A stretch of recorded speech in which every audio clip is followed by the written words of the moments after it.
So I am 45 this year, and even though I've had a pretty cool life up to this point, and I'm very happy where I've ended up, there's a whole bunch of stuff I wish I'd known earlier. So that's what we're going to talk about today, starting with, it's mostly better to do things than not do things. And this might sound really obvious, but there are a bunch of situations in your life when you know that not doing something will be fine. Like, if I stay in tonight, I'll be happy playing Sekiro. But actually doing the thing might be kind of stressful, but also maybe have some kind of benefit. And in these situations, especially when you're in your 20s, I think you should pretty much always try and do the thing. Especially if you're feeling kind of stuck in a rut or directionless in your life, it's quite often a good idea to just say yes more to things and get out there and expose yourself to people and ideas and art that might give you some kind of inspiration or focus. Once you've found a direction, I think it can be quite a good idea to start saying no to things. But in your 20s, I think it really makes sense to just experiment and try a whole bunch of different stuff. Like, try that class, go to that concert, watch that weird foreign film, or try out that skill you've always wanted to learn. Everything you expose yourself to, even if you don't particularly like it, is going to give you a better idea of what sort of things you like and what sort of person you are. And you might surprise yourself. And this also happens with creative work, which brings us to quality often comes from quantity. Something I've really learned over the last decade or so is that the greatest artists and innovators tend to be really prolific.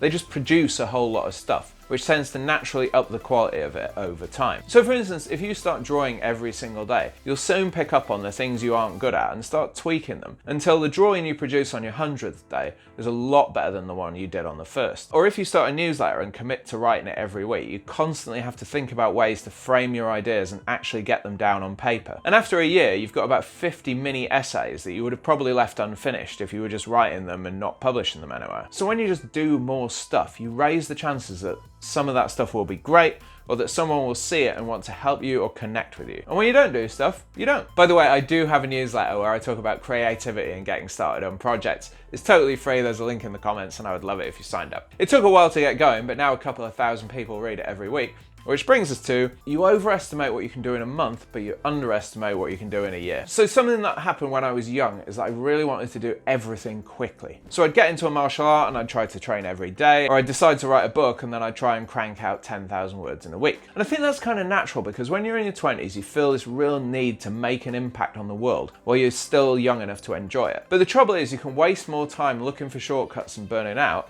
than you can actually save by finding them. And what I've really discovered over the years is that consistency almost always beats intensity. If you can commit to just doing a little bit of the thing you want to get better at every day or every week, but never getting injured or burned out and having to take a few weeks off, you will amaze yourself with where you can get to in a year. But also, please bear in mind, you can get a lot more done if you don't care who gets the credit. And okay, I was terrible about this until I was well out of my 20s. I had a terrible tendency to want to look like the smartest guy in the room, and I think that hamstrung me in a whole bunch of work situations, because if you go to your boss and go, "Hey, I'm here to fix all your problems," that immediately puts them on the defensive. There's a great book called Conflict Communication that goes into this in depth, along with a whole bunch of other ideas that I think are useful. And I've done a video about it, so I'd suggest watching that if you get a chance. But there's also another thing you need to learn about dealing with people, and that is people don't think about you as much as you think. So there's something that psychologists call the spotlight effect, which is the tendency to believe that you're being noticed or seen more than you actually are. And this is really easy to fall into. I remember worrying about what people thought of me a lot in my 20s, and even shifting some of my behaviours and my opinions to try and fit in. But quite honestly, almost nobody is paying attention to you that much. And although that can sound quite depressing, I think it's actually pretty liberating. Nobody's judging you for half of the stuff you worry about, and even the people closest to you are probably judging you on the overall pattern of your behaviour and not the outliers that you really remember. But even if you mess up, that's probably fine because you're going to change the people you hang out with a lot. And I think this is quite a scary one for a lot of people because it can feel almost like you're betraying your old friends if you kind of fall out of touch with them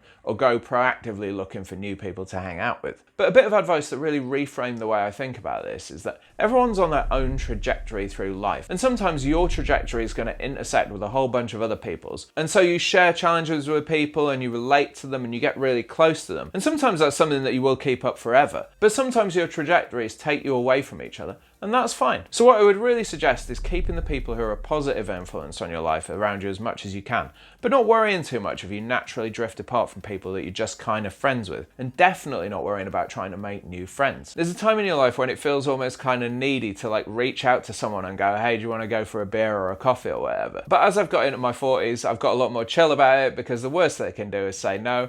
and then we weren't going to be friends anyway. But there is one person that you need to be worried about for your whole life, and that brings us to the next point, which is you need to be a friend to yourself. And again, in my 20s, I could be quite self-critical, and I was kind of like an enemy to myself. And something I've realized since then is that basically you're the only person that you're going to have to put up with for your entire life, and so it makes sense to be a good friend to yourself. And I think there are basically two specific ways you can do this that are super helpful. So firstly, if you really want to do something but you're just making excuses for not doing it, then quite a good thing to say to yourself is, what would a smart friend say to me here? Like, if you think you don't have the time or money to take up something you think you'd be really into, or you're thinking about a big life change that your lizard brain is reacting against, thinking about it from an outsider's perspective would be really helpful. Like, if you asked a really smart friend, where would they tell you that you could be saving time or saving money?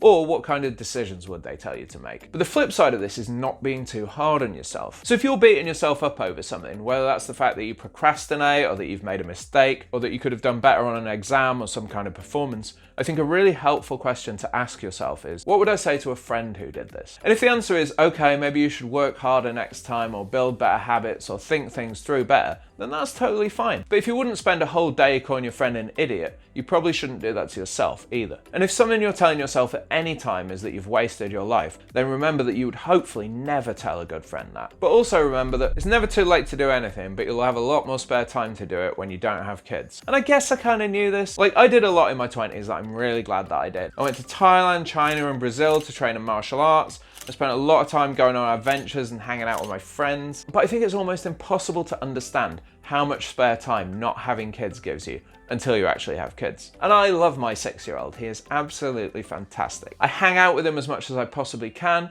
We have adventures together and he has a ton of fun. And the way he thinks about things is just amazing. But if there's anything you're thinking you might want to do right now, whether it's learning to draw or learning an instrument or starting a YouTube channel, I seriously recommend trying to do it before you have kids, because otherwise you're going to have to be super organized to fit it all in. And if you're wondering where to get started, then I actually have one more recommendation, because there are 7 skills that I think everyone should learn to up-level their life as soon as possible. And you can learn more about those right here. Thank you very much for watching.